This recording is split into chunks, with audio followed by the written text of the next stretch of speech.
Gordon, can you explain to us what's the difference with Gong bath, Gong meditation, and Gong puja?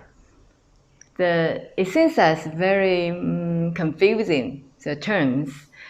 And before you answer, please, if you haven't subscribed our channel, please subscribe and hit the notification and give us a thumbs up. We got more interesting video to share with you.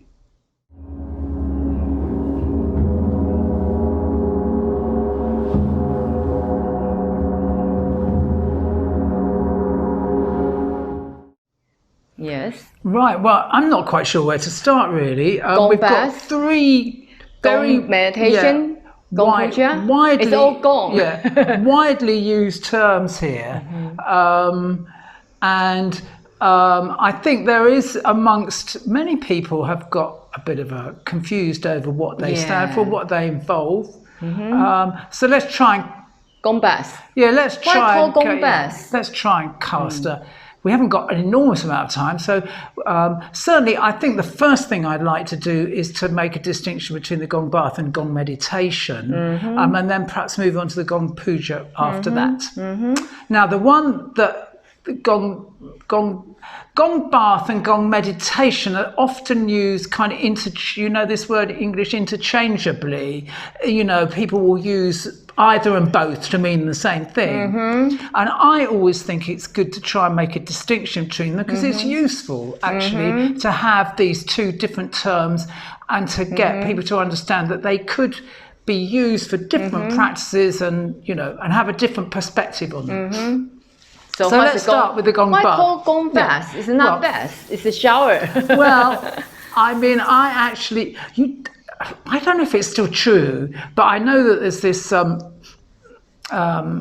experienced gong player in America who some years ago actually trademarked the term gong bath in America. They're a bit crazy about paint sitting and all that over there. I don't know if it's still true, but I did when I was training years ago. I was told, if you're in America, you can't use the word gong bath because it's this guy's patented it. I don't know whether it's any longer true. Okay. Why call it Gong bath? But I actually think it's a great term.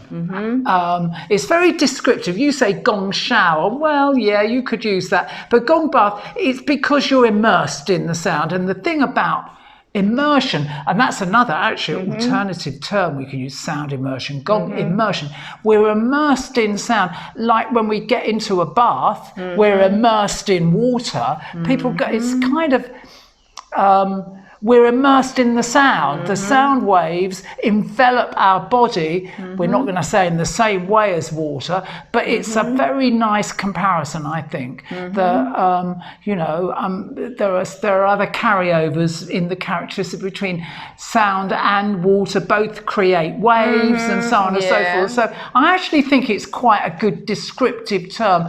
You're being bathed in sound. Oh, bathed. And it immediately, if people aren't really aware of what's happening here, they're immediately taken into this kind of perspective where they're thinking about the way that the sound is impacting on their first of all their bodies. And then we can go on and talk about the from the body, as we often do with this, body, mind and spirit. So I actually think it's very descriptive. Yes, but Gong bath is only Gong. Well, that's another topic. Some people doesn't like Gong. They just.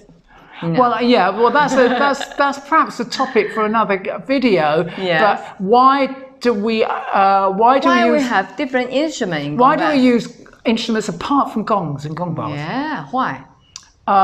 This is actually drilling down into why gong baths last as long as they do, and why it might be interesting to introduce other sound sources within that time period, within the journey of the gong bath. And I actually think there's several reasons. One is variety. It's always nice to have variety in gong baths. It is a journey, and it's a journey into a high. I mean, it's you know, we can think about gong baths on lots of different levels.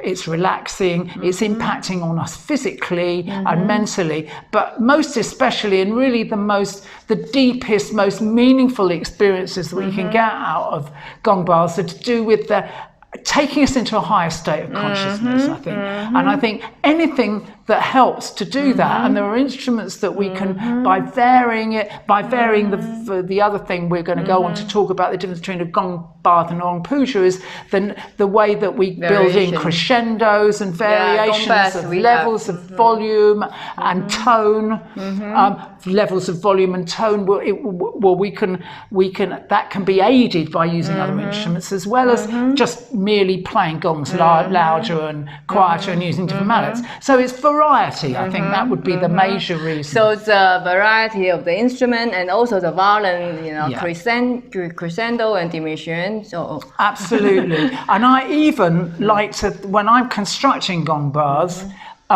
we use a combination of kind of pre-arranged sort of arrangement in a gong bath. You know, we're going to do this first, then we're going to do that, then we're going to do this, then we're going to do that. But also to allow the freedom of the kind of improvisation, we could call it, if we were a musician or a jazz musician or something. But really, from a gong player's point of view, it's allowing the gong players, the gongs, to take us into a space that we hadn't kind of thought of in our rational mind, that we get into this state of mind when we're playing the gong, where we allow the gongs to kind of improvise. It's the gongs that are improvising as much as we are. So in the gong bath, we'll have different instruments, and we'll have the volume, the variation of the volume. The purpose is to help people to have a journey. The inner journey is for their awareness, or some people sleep very deep. Yeah. Well, yes. I mean, again, we're jumping into moving into not yet. I have more questions about gong bath. Yeah. But when you mention sleep, you know, there we get into a situation where I think that, I mean, I'm going to make this a bit of a crusade now, because we've mentioned this in several videos before, that, you know, we play gong baths to people who are in, you know, different times of the day, different days of the week. If you, in my experience, when I'm playing in, say, London, on a weekday evening for people that are coming from all different places in London to come to the gong bath, and they've been basically had very busy working days, and you know, they've been at work, or they've been whatever they're doing, and really they're very tired, and for some of them it's not surprising in a way that they go to sleep. You know, it's understandable, but I would say when we talk about it's a pity, because in doing so they're sort of just staying in that relaxing, we talked about the brain states in many videos, you know, they're staying in that relaxed brainwave state and not going into a deeper theta state where they can get into a higher level of consciousness. And you can't really do that when you're asleep.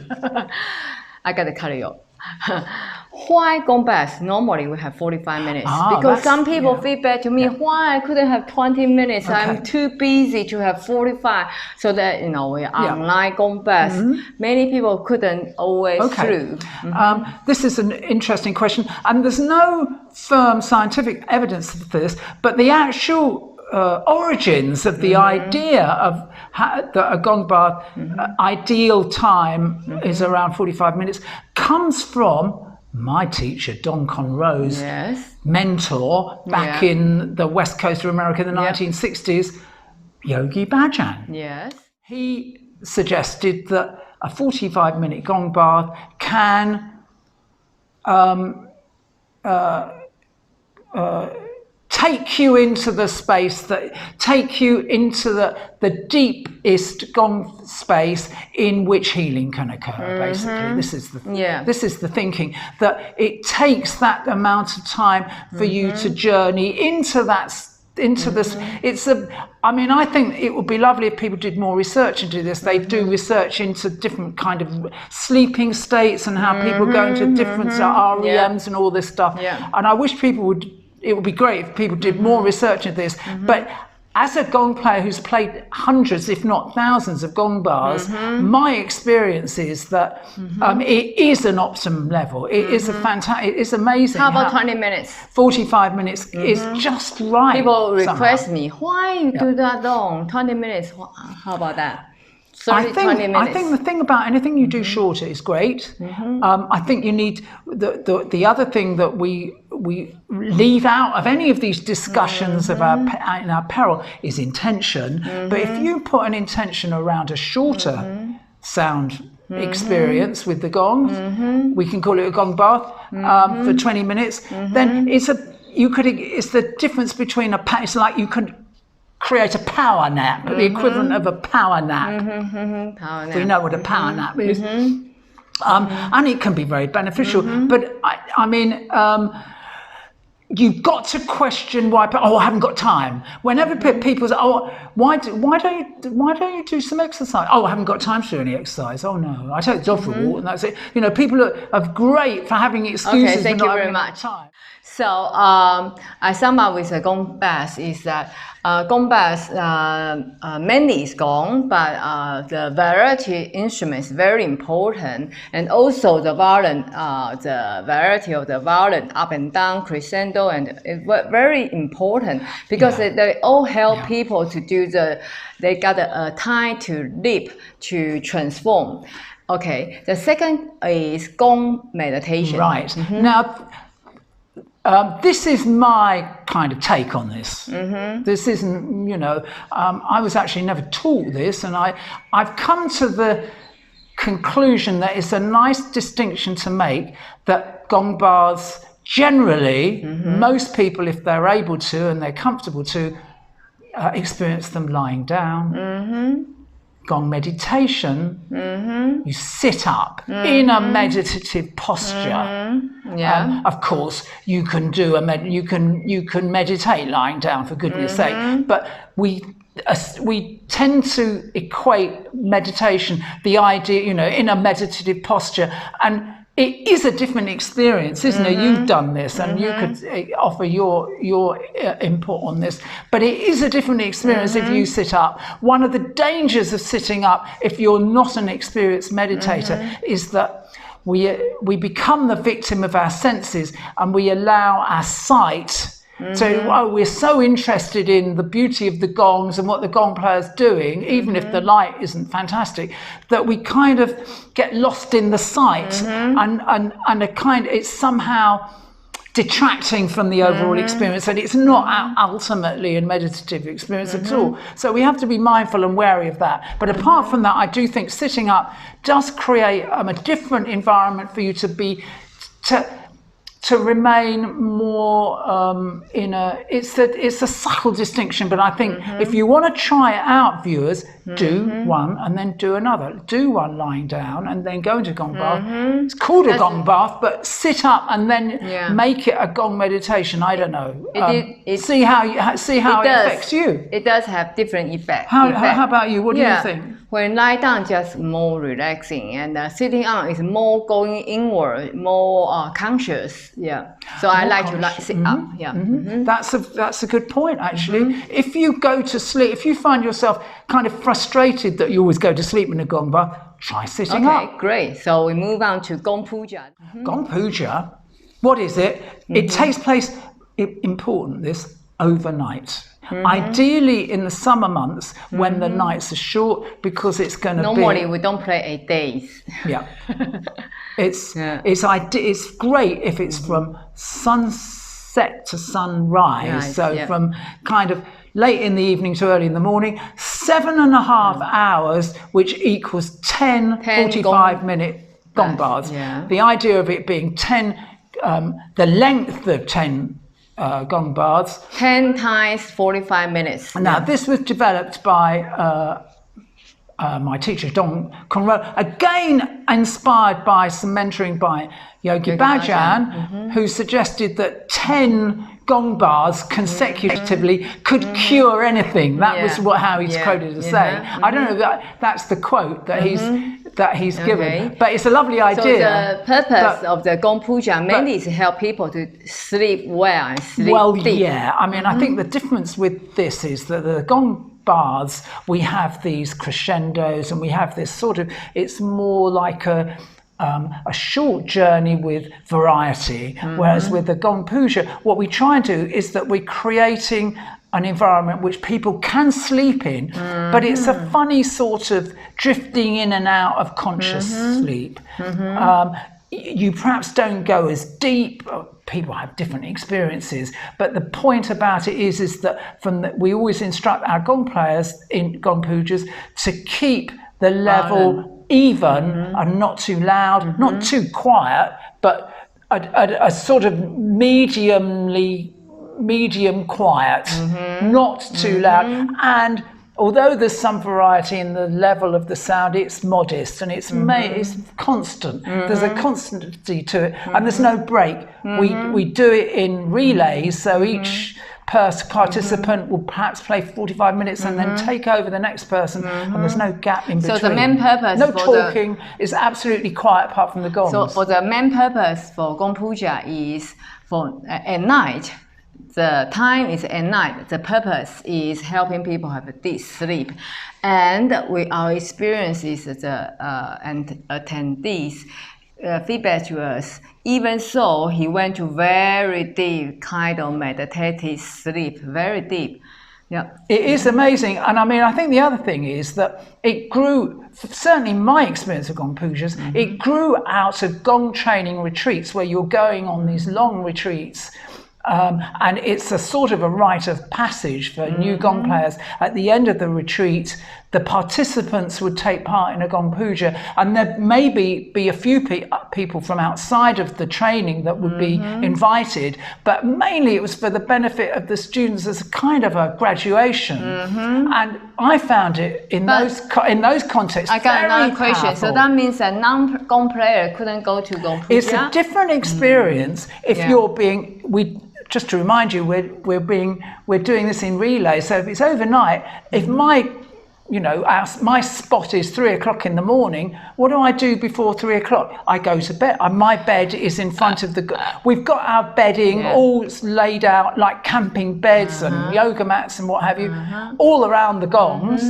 And somebody taps me on the shoulder, says, "You're next," and then you get up, you prepare. And then you go back to sleep after you've done your that is a mission, or that is a job for Gong player to help people, no matter it's a smaller group like 10 or bigger group like 50, to help people to sleep. They relay. It's not, I know some Gong Pujas, they take a day during the day, and because Gong player need to sleep and I don't know why, but the purpose is for sleep. So it's a serving. Very much for so. Gong player, it's a serving. Even I have to get out at 2:30 in the point about it, the point I was going to make is that it's a different experience for the Gong player who is doing this thing in the middle of that, and the flow of experience that they have.